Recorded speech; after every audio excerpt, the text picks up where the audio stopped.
32 নম্বরে 2 দিন যাবত একটি বাড়ি ভাঙা হলো, মাটির সঙ্গে মিশিয়ে দেয়া হলো, আগুন দেয়া হলো এবং মানে এক ধরনের উৎসব মুখর পরিবেশে পুরো ঘটনাটি ঘটলো।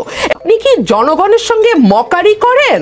ভাঙচুর হলো, বিভিন্ন জেলায় আওয়ামী লীগের নেতাদের বাড়ি ঘরে লুটপাট হলো, হামলা হলো, ভাঙচুর হলো, আগুন দেয়া হলো এবং একটা সিস্টেম্যাটিক প্যাটার্ন আমরা লক্ষ্য করলাম। এবং যেটা সবচেয়ে অ্যালার্মিং নিকোল, যেটা আমার দেশে এগুলো হয় না। আমার দেশে হয় বড় বড় কথা, লুকিং ফর শত্রুজ কিংবা ডেভিল কি অপারেশন ডেভিল হান্ট, এইসব অদ্ভুত অদ্ভুত কথা। আমরা না আসলে ক্লান্ত জাতি হিসেবে, আমি ব্যক্তিগতভাবে বাংলাদেশের একজন নাগরিক হিসেবে আমার এখন সত্যিই খুব ক্লান্ত লাগে। দেখুন নিকোল, গাজীপুরে যে ঘটনাটা ঘটেছে, সেই ঘটনায় কারা ঘটালো, কারা মদদ দিল, কারা সেটাতে উস্কে দিল এবং কেন মাঠে পুলিশ এবং সেনাবাহিনী মোতায়েন থাকা সত্ত্বেও এই ধরনের ঘটনা ঘটতে পারলো, সেটা স্বরাষ্ট্র উপদেষ্টার বের করার কথা। মানে এক ধরনের উৎসব মুখর পরিবেশে পুরো ঘটনাটি ঘটলো এবং তারপরে আমরা দেখলাম সরকার নিন্দা জানাচ্ছে।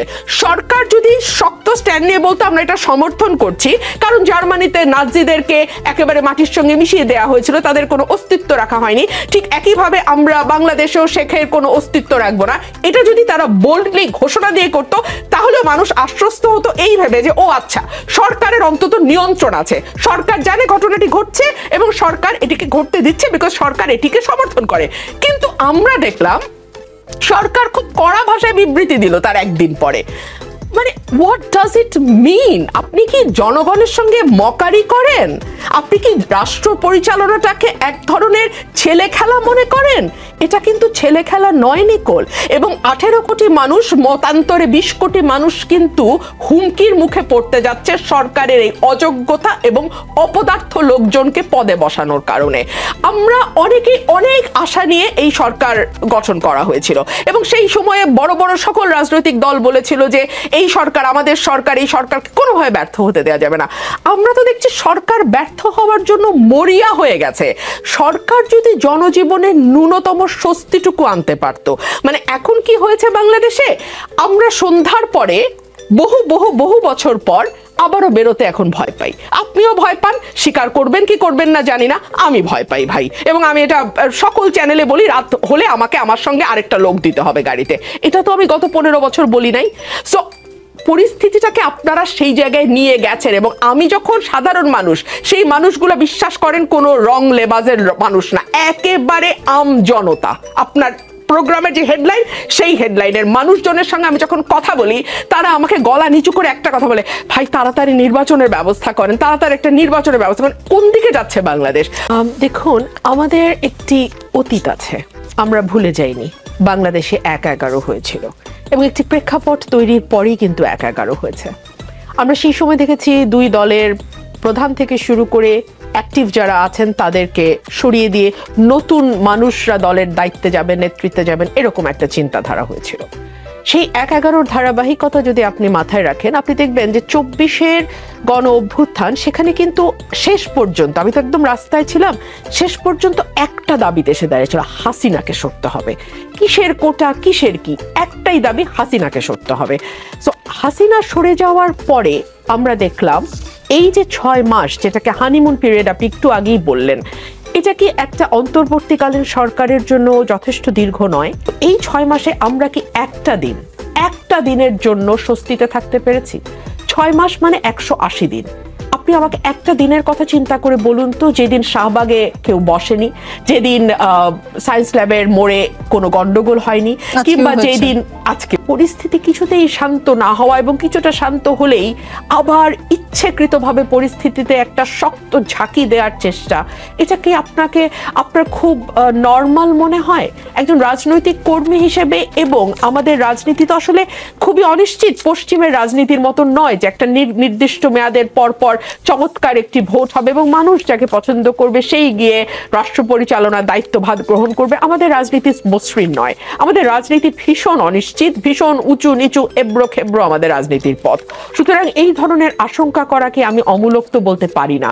আপনি দেখুন, শেখ হাসিনার বক্তব্য নিয়ে সরকার কিন্তু বেশ শক্তভাবে ভারতকে জানিয়েছিল যে উনি ভারতে থাকতে পারেন, কিন্তু ভারতে বসে উনি বাংলাদেশে অস্থিতিশীল হয় এমন কোনো কথা বলতে পারবেন না, বা পাবলিক স্পিকিং এ উনি যেতে পারবেন না। কিন্তু হাসিনা ধারাবাহিকভাবে কথা বলে যাচ্ছেন, এবং লাস্টলি উনি যখন 32 নম্বর ভাঙার আগের রাতে, মানে আগের রাত তো ঠিক না, রাত সন্ধ্যা 7টা থেকেই 32 নম্বর ভাঙা শুরু হয়েছে, রাত 9টার দিকে উনি বক্তব্য দিয়েছেন। ভাঙচুর হলো, বিভিন্ন জেলায় আওয়ামী লীগের নেতাদের বাড়ি ঘরে লুটপাট হলো, হামলা হলো, ভাঙচুর হলো, আগুন দেয়া হলো, এবং একটা সিস্টেম্যাটিক প্যাটার্ন আমরা লক্ষ্য করলাম। এবং যেটা সবচেয়ে অ্যালার্মিং নিকোল, যেটা আমি একটু আগে বলছিলাম, সরকার বিবৃতি দিয়ে তার দায়টা সারলো। সরকার কিন্তু তার বেশি কিছু করেনি। মাঠে কিন্তু সেনাবাহিনী মোতায়েন আছে। আমি জানি না আমাদের দর্শকদের কথাটি মনে আছে কিনা, কারণ আমাদের ভুলে যাওয়ার মতন পরিস্থিতি হচ্ছে বলেই আমি আবার মনে করিয়ে দিচ্ছি যে মাঠে কিন্তু আইন শৃঙ্খলা রক্ষার দায়িত্বে সেনাবাহিনীও মোতায়েন আছে। এইরকম অবস্থায় যখন আইন শৃঙ্খলা কিছুতেই রক্ষা করা যায় না অবস্থা তৈরি হয়, বা কোনো কোনো মহল তৈরি করে, তখন এটা তো ভাবাটা খুব অমূলক হবে কি যে আর কোনো কিছু আহ্বান করবার চেষ্টা কেউ কেউ হয়তো বা থেকে একটু যদি ওনার বক্তব্যের যে অর্থটা আমার কাছে পরিষ্কার হয়েছে সেটা আমি বলি। ধরুন এই সময়টা যদি নির্বাচন না হয়ে নির্বাচনটা কোনো কারণে আরো 1 বছর 2 বছর 1.5 বছর পিছিয়ে যায়, সবচেয়ে বেশি লাভবান কারা হবে? সবচেয়ে বেশি লাভবান হবে আওয়ামী লীগ। কারণ এই পুরো সময়টাতে তারা এমন একটি অস্থিরতা তৈরি করতে পারবে যাতে যেই মানুষগুলো কোনো দলের সমর্থক না, কোনো দলের কর্মী বা নেতা নয়, যারা রাজনীতি মানে 5 বছর পর পর গিয়ে একটা ভোট দিয়ে আসে, এটুকুই তাদের রাজনৈতিক সক্রিয়তা, সেই মানুষগুলো একটা সময় তো ভাবতে বাধ্য হবে যে প্রতিদিন এখন যা হচ্ছে, কারণ প্রত্যেকের জীবনে কিন্তু এটা এফেক্ট করছে নিকোল। এখন এই এফেক্টে সাধারণ মানুষ যদি বিরক্ত হয় এবং মনে করে ধুর হাসিনার সময় তো খুব একটা মানে এরকম অবস্থা আমাকে করতে হয় নাই, হ্যাঁ, তো তাহলে কি তাকে আপনি খুব বেশি দোষ দিতে পারেন? এবং এই যে উফ শব্দটা, এই উফ শব্দটার মাইলেজ কিন্তু আর কোনো দল পাবে না, এটা ডাইরেক্টলি আওয়ামী লীগের ঘরে যাবে। সুতরাং আওয়ামী লীগ যদি মনে করে নির্বাচনটা আরো কিছু দূর পেছানোর জন্য যদি কিছু সমস্যা তৈরি করা যায় এবং তারা সেটা করে, তাকে তো আসলে খুব অস্বাভাবিক বলা যায় না। আর আওয়ামী লীগ এমন একটি দল যেই দলটি 91 সালে যখন বিএনপি ক্ষমতায় আসে তখন শেখ হাসিনা নিজে বলেছিলেন আমি একদিনও শান্তিতে থাকতে দেব না, এবং মাশাআল্লাহ উনি বিএনপিকে একদিনও শান্তিতে থাকতে দেননি। পরিস্থিতি কিন্তু অনেক বেশি ঘোলাটে হয়েছে, জল কিন্তু অনেক দূর গড়িয়েছে। 91 সালের শেখ হাসিনা কিন্তু প্রধানমন্ত্রিত্বের স্বাদ পাননি, কিন্তু 2024-এর শেখ হাসিনা কিন্তু 20 বছর প্রধানমন্ত্রিত্বের স্বাদ পেয়েছেন। 96 থেকে 2001 এবং 8 থেকে 24, 20 বছর তিনি প্রধানমন্ত্রী হওয়ার স্বাদ পেয়েছেন। পরিস্থিতি কিন্তু 91-এর মতো সহজ সরল নাই যে কেবলমাত্র হরতাল দিয়ে শেখ হাসিনা একদিনও শান্তিতে না থাকার মনোবাসনা চরিতার্থ করবেন। এই সময় কিন্তু তিনি আরো অনেক ভয়ঙ্কর ভাবে আসবেন এবং তিনি তাই করছেন। খাজনার চেয়ে বাজনা বেশি, এটা আসলে বাঙালির মজ্জাগত সমস্যা। আপনি দেখেন পুলিশ, আর্মি, বিজিবি, র্যাব, তাদেরকে আমরা নষ্ট করলাম, মানে সরকারে যারা ছিল তারা নষ্ট করলো, কিন্তু এক শুভ সকালে তাদের পোশাক পরিবর্তন করে আইডিয়া করা হলো এবার তারা ঠিকঠাক মতো কাজ করবে।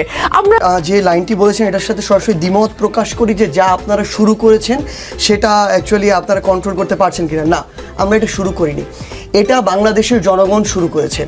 এই বাংলাদেশের জনগণ যদি ওই 3, 4, 5 অগস্টে স্বতঃস্ফূর্তভাবে এই বৈষম্যবিরোধী ছাত্র আন্দোলনের ডাকে রাজপথে না নামতো, এই অভ্যুত্থান সফল হতো না। আমরা সবসময় এই যে ক্রেডিটটি এটি বাংলাদেশের সাধারণ প্রত্যেকটি শ্রেণীর মানুষকে দিয়ে এসেছি। আমরা আমাদের জায়গা থেকে মনে করি এই যে 24-এর যে অভ্যুত্থান হয়েছে, এই যে 32 নম্বরে যে ঘটনাটি হয়েছে, এটার জন্য একমাত্র এবং সবচেয়ে বেশি দায়ী হচ্ছে শেখ হাসিনা, খুনি শেখ হাসিনা। তিনি বিগত 16 বছরে তিনি যা কুকর্ম করেছেন, তার পরিবার, তার সাঙ্গপাঙ্গ, তার দোসররা যা করেছেন, সে কারণেই এই যে 24-এর যে অভ্যুত্থান, সেই অভ্যুত্থান হয়েছে এবং তাকে এভাবে মুখে চুন কালি মেখে দেশ ছেড়ে পালাতে হয়েছে তার সকল কর্মী যারা ছিল সমর্থক তাদেরকে একা করে দিয়ে। এই 5 অগস্টের পরে আপনি যদি এই 25 সালের এই ঘটনা দেখেন, মানুষ ওই 5 অগস্টের দিনে এটা হওয়া উচিত ছিল, কিন্তু মানুষ তারপরও কোনো একটা জায়গা থেকে ওই 32-এর দিকে এভাবে যায়নি কিংবা সেটিকে রক্ষা করেছিল। আজকে এটি আবার কেন হলো?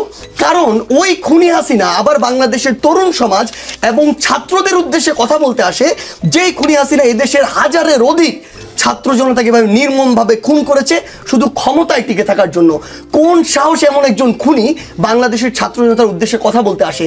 তখনই বাংলাদেশের মানুষ আবার ক্ষোভে ফেটে পড়েছে এবং বাংলাদেশের মানুষ ঐক্যবদ্ধভাবে, আপনি সেখানে শুধুমাত্র বৈষম্যবিরোধী ছাত্র আন্দোলন আন্দোলনের যারা সমর্থক ছিল, অ্যাক্টিভিস্ট ছিল, তারা গিয়েছে কোনোদিন বলতে পারবেন না। বাংলাদেশের সকল রাজনৈতিক দলের যারা এই অভ্যুত্থানে শক্তি ছিল, সকলের সেখানে অংশগ্রহণ ছিল।